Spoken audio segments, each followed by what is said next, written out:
Всем привет! Боже, всем благословений. Знаете, хотела поговорить на такую тему, очень важную.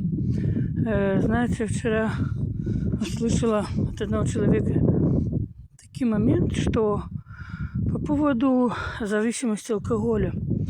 И знаете, в миру таких людей осуждают, таких людей ненавидят. Такие люди, это просто какие-то как отброски общества, что ли. Но Господь, Он принимает всех людей. И знаете, когда человек меняется, когда действительно Господь, освобождая такого человека от такой зависимости, люди они не верят. Почему? Потому что они видят прошлую жизнь этого человека.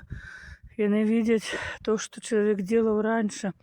И знаете, я когда-то была в этой зависимости алкогольной. Много лет я была в этой зависимости. И меня тоже ненавидели, меня тоже не любили.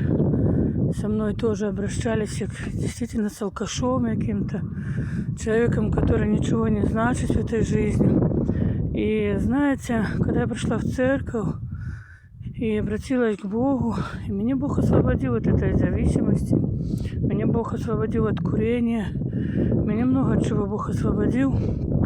И что я хочу сказать, что люди до сих пор сомневаются, что я там не употребляю.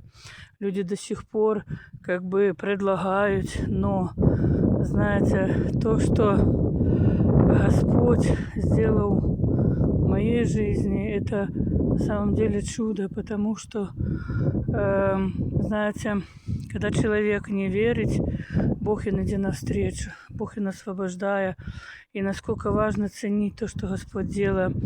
И знаете, я много где обращалась, и даже кодировалась много раз, но это мне не помогло.